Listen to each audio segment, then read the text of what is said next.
Hello guys, and welcome back to our organics tutorial series.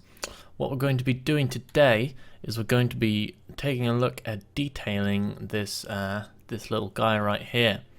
Now, one thing about detailing is that there's not really a way for me to teach you this is exactly how you detail, because you're detailing your clothing, your gear, your everything's always going to be different in every organic you make.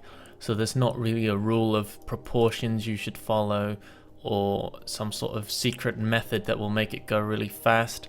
Although of course things like the line brush and stuff will help you along. It's a lot of experimenting, a lot of trial and error. But I'm going to try to teach you a couple of techniques in this episode. One of which would be texturing. It's not really so much teaching as telling you, you've got to, before you start your detailing, have a look at your image, maybe go into Photoshop and use the eyedropper to see what kind of colors that are happening all up in your image. So as you can see in our image, we've got a lot of white, so I've got some whites with some gray trims, I've got some gray, and the gloves are more of a brownish, so I've got these two brown colors right here. But then also, if we look at the feet, they're sort of, it almost looks like it's sort of a rope type thing that he's got on his feet. So for that, I've got this jungle wood, which has these lines in it, which would kind of act like an extra layer of detail without actually having to make it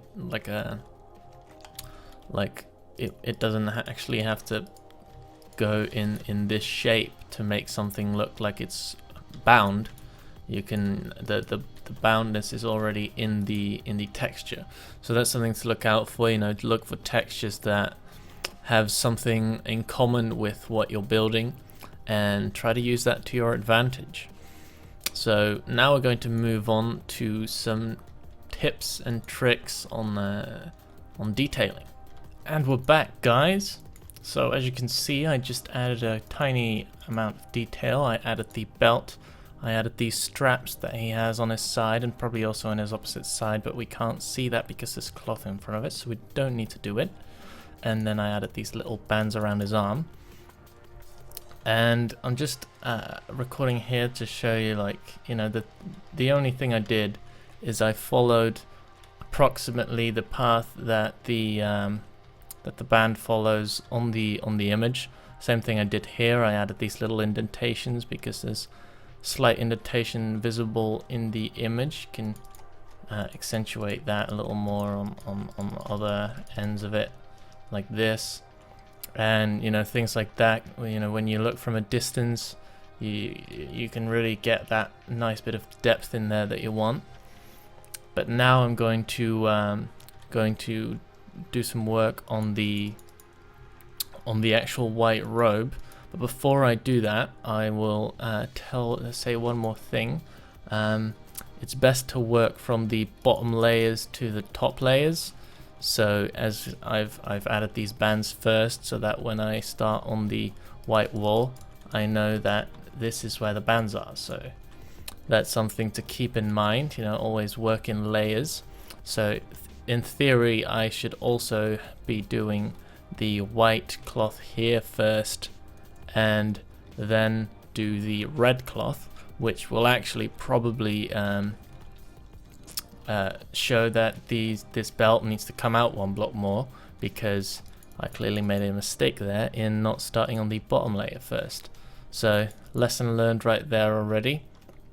But yeah, what I'm going to do for this is I'm just going to build it, and I'm going to record it, and I'm going to speed it up. I don't have Camera Studio on 1.7, so I can't make a time lapse, but I'm just going to try to stay as balanced as possible as to not make you sick. And hopefully you can kind of see how I work from that. Doing it block by block is going to take a really long time, so that's not going to be very fruitful. But doing everything off camera is also kind of takes away from the things that you can learn. So I'm just going to do a quick time lapse on that, and then we'll see you guys in a little bit. So a little bit of an update for you guys. While I was editing this, I noticed that the footage I had was way too long to properly show you everything in time-lapse form without it looking horrifyingly terrible. So what I'm going to do is I'm going to upload a separate video which focuses all on the curves in Minecraft, making curves in Minecraft, and making organic shapes in general. I'm going to go in a bit more in depth and show you, block by block, some interesting things on how you can follow along to an image, or how you can create your own curves and learn how to get better at creating curves in Minecraft. So let's get back to this tutorial. And we're back, guys. As you can see, I have lined out a lot of the robes. And the reason I do this is because these are the outlines for where everything is going to go. So it's good to first have your drawing lines, just like in a drawing you have your line art and then you start coloring it. Same goes for organics. You line out the things, you line out your skeleton, you line out your clothes, you line out everything before you start going into massive detail. Something I didn't really do for that, but it was such a small thing that I just went for it. A little bit of explaining on this part. Basically what I did, I looked at my image and I tried to replicate it as best as I could.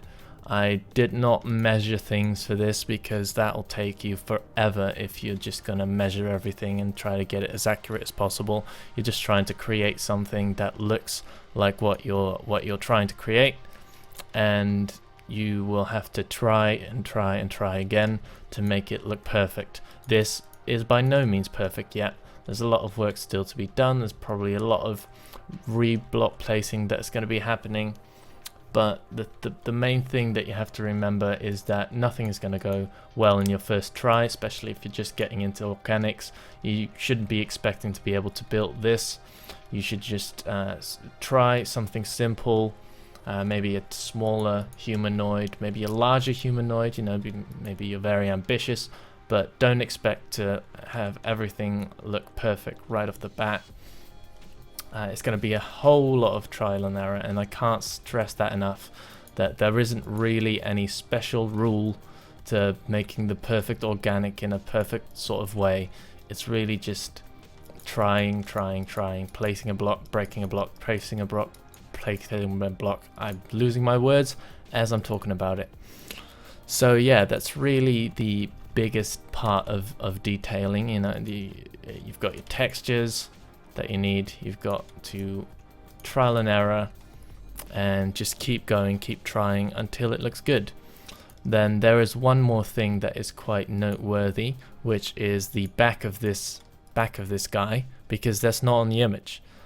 So if you're working with something that is not your own idea, so you haven't drawn your own sketches, if you're working off a reference that you found online, you're gonna run into this problem where you don't know what the backside looks like. So again, with that, it's just try to make it look as best as you can. Try to look at what the style is of what you already have. Try to replicate that in the parts that you don't see. So what I'm going to be doing is I'm going to work further on this, and if there are any more points of interest that I will tell you, but I will see you guys after I'm finished. And we are back. I have finished all of the rest of the statue creature demon. It took me quite a while, so it's good that I did not do it on camera. You may be upset that you are not able to follow along on everything. You may be wondering, well, I still don't know how to make everything. Well, that was the point of this tutorial, is to give you the tools and the information on how you can do it yourself. Now you know that you have to look at your references to decide on your proportions. Now you know that when you're making your curves, you have to pay attention to first of all your reference, second of all the shape that you follow and the way it is curved. So you have your your round curves. You can make this a bit more round, like this. Cut this off like that, make it a bit more round, make it a bit nicer. And yeah, there's a couple more things. Got a little gas sipping around here. For example, this scythe, what I did for this is I just took a line brush and I put 1 point there, put 1 point there, and then I did the same for that. I put 3 points, one there, one there, one there in the sky, and then I put another one under there and one under there, so I would get the shape, and then I kind of smoothed it out in a nice fashion and just added the details. But another thing to note is that, as you can, if you're looking at the image, you see that the scythe is moved in that direction. And that's the thing with when you're working on references or concept art, is that they don't usually take into account the dimensions or the 3D space, because for that scythe to have been going this way, the arm would have had to be all the way out here, and that just wouldn't have made sense with the way that the arm is shaped in the 2D sketch. So when you're working on that, you have to improvise just a tiny bit and make sure that fits in your 3D situation. So those are some things to look out for.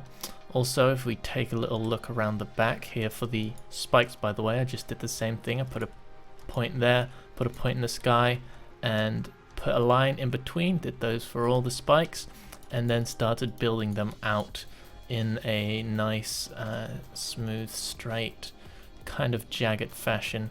Mixed it up a little bit with the stone and the mossy, so that looked kind of interesting. On the back, as you can see, I kind of improvised the cloak here. I just looked at, what kind of folds do they have, what kind of curves do they have.